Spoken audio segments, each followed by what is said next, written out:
The Formula 1 2020 season may be over, but that does not mean there is still stories to come. And this morning, breaking news in the world of Formula 1, Yuki Tsunoda, Red Bull young driver, has signed for AlphaTauri for the 2021 season, lining up alongside Pierre Gasly for the team's second season in Formula 1.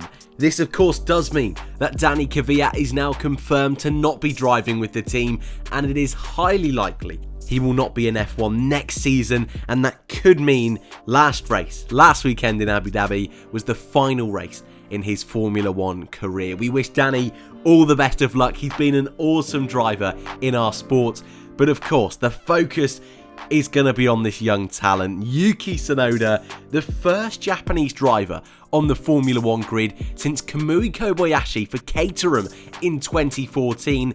And if Yuki can perform anything like some of the magical drives Kobayashi was able to pull out in some subpar cars, he will certainly be alright at AlphaTauri next year.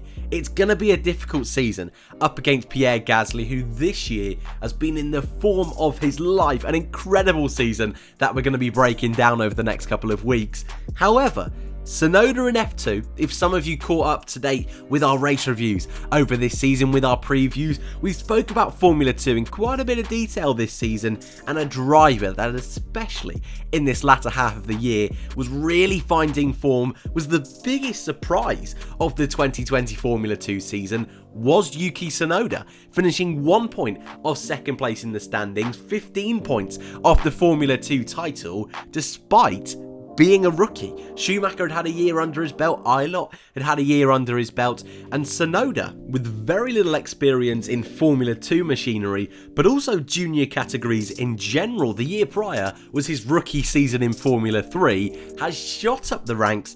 And this season, where many people expected him to struggle in what has been a super competitive Formula 2 field, he has really stood out from the crowd. Several pole positions, several race victories in feature and the sprint race really has put him out as one of the standout drivers of the season. Last weekend of the year, he had to have a perfect weekend to be anywhere near the title.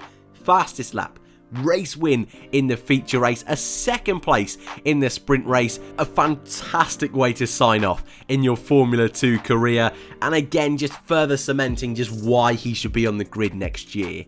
Yuki is a Red Bull young driver, so it's no surprise he's got the seat at AlphaTauri. He is also a Honda young driver, so it's nice that in Red Bull Honda's final year of their partnership, they will get a young driver through that youth system and into Formula 1. But as we all know, being part of that Red Bull family isn't always sunshine and rainbows, and that storyline is going to be so interesting to watch develop over the next couple of years, because first up, we still have no announcement who is going to be at Red Bull for next season. Will it be Alex Albon? Will it be Sergio Perez? Will it be a complete curveball and be someone completely different? I don't think so. I think it is between Perez and Alex Albon. However, back at AlphaTauri, does that take off the pressure a little bit for Tsunoda? Or does it put it on, knowing there's a potential seat to a top Formula 1 team, maybe just a couple of seasons down the line? That's going to be really interesting to see how that affects Yuki's mindset.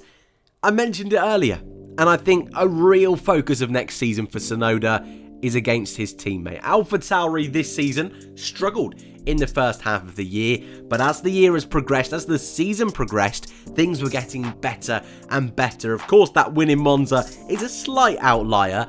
There's no denying, though, that that car has gone from a car out in Q1 in the first race of the year, struggling to get anywhere near Q3, to now a consistent both cars into Q3, both cars challenging for points. They're going to want to continue that development into next year, and I think already, as I start to plan my predictions for 2021, I think AlphaTauri could be a dark horse, especially if Pierre Gasly can continue his performances.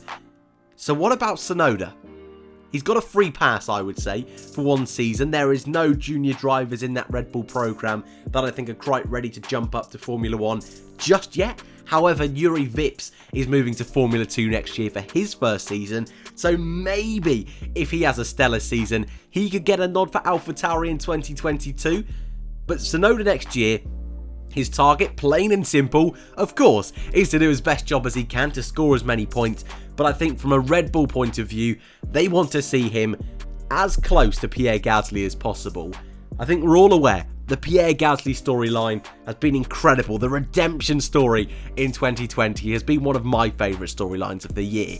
And yet Red Bull still aren't convinced he's their man for the future. So if Tsunoda's able to jump in that car, beat Gasly, happy days for Red Bull. They will feel they've got their man to partner Max Verstappen.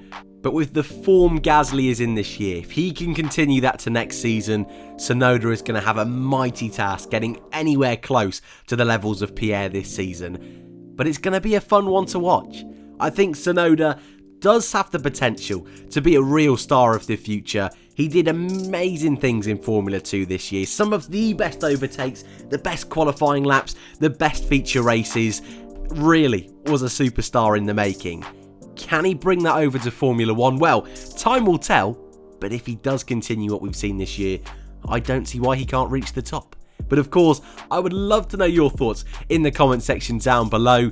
As some of you may know, over on Twitter, over on the YouTube community page, things have been manic, is an understatement, here this weekend at Racing Reviews HQ, so there will not be a race review for the Abu Dhabi Grand Prix. I'm sure many of you won't mind. It wasn't exactly the most exciting of Grand Prix in 2020. Pierre Gasly was my driver of the day, so that does keep it on topic of today's video, but keep an eye out over the winter for my 2020 season review. Team reviews, I think, is the way I'm going to go down this year, rather than do it driver by driver. We'll have to wait and see on that one, and of course, building up for next year, 2021. I cannot wait. Thank you all very much for watching. Subscribe if you're new and you enjoyed, and I hope to see you all in the next one.